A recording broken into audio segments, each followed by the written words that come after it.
Buenos días, nosotros somos el Grupo 7 y hoy vamos a charlar respecto al documental de María Gimbutas. Mi nombre es Gerson Rodríguez. Mi nombre es Karen Viviana.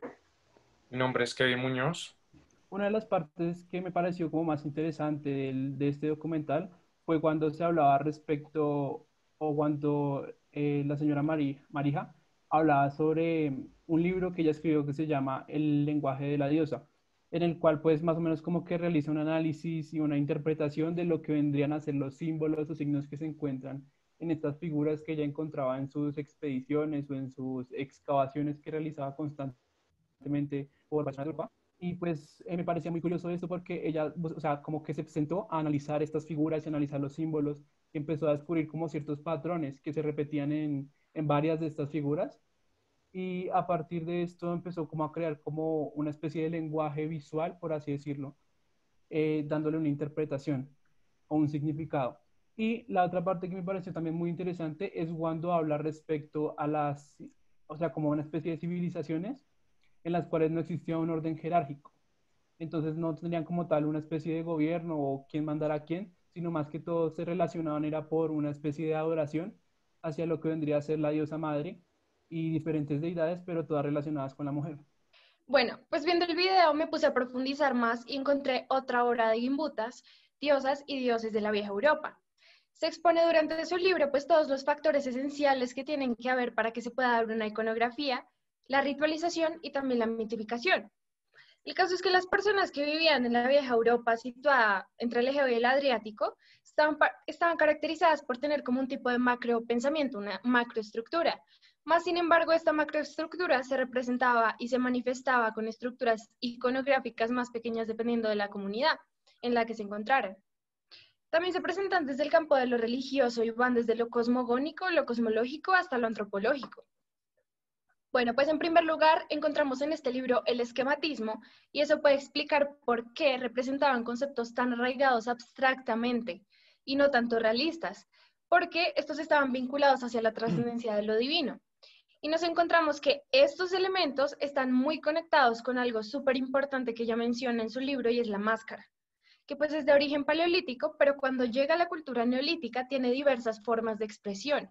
Y estas diversas formas de expresión tienen unas formas inquietantes, porque no son completamente humanas, sino también son de divinidades, de lo sagrado.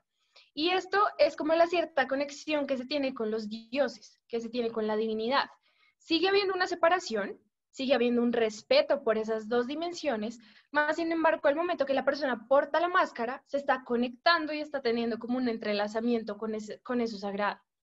Ella menciona a la cultura vincha, en donde existen dos grandes tipologías de máscara.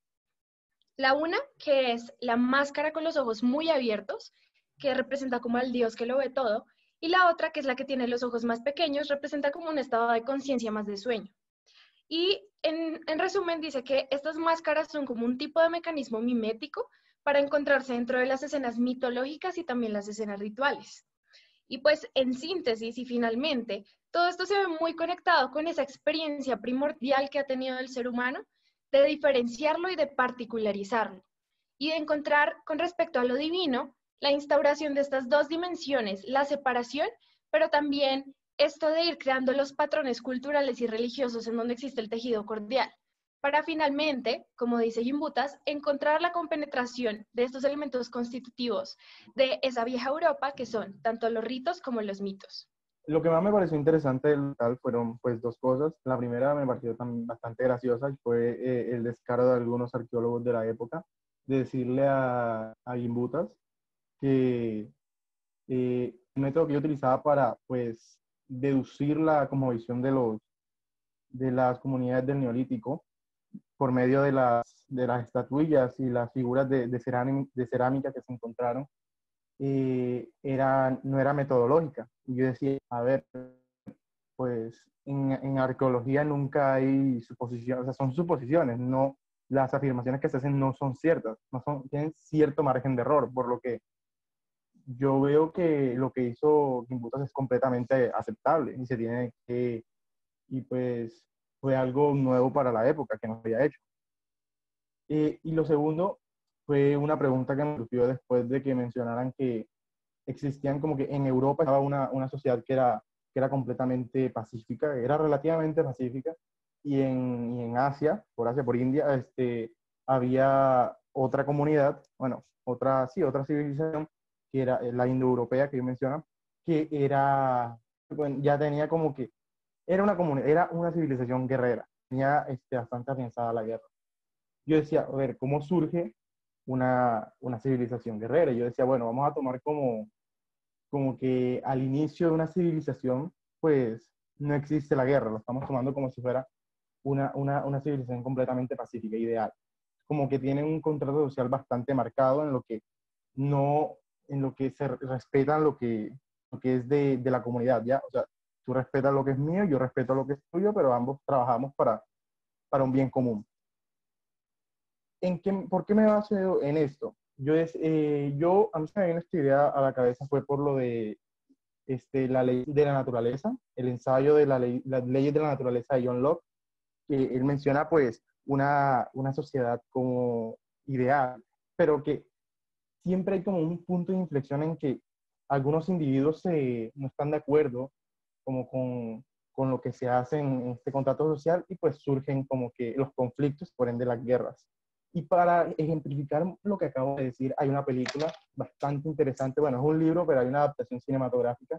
que se llama El Señor de las Moscas. A mí me llamó mucho la atención que se rompió en ese documental el estereotipo de la mujer, ya que pues todo esto ocurrió el siglo pasado, donde pues las mujeres no tenían tanto protagonismo y menos en este tipo de conocimientos. Y pues ella, María, rompe con todo ese esquema e incluso cuestiona a algunos arqueólogos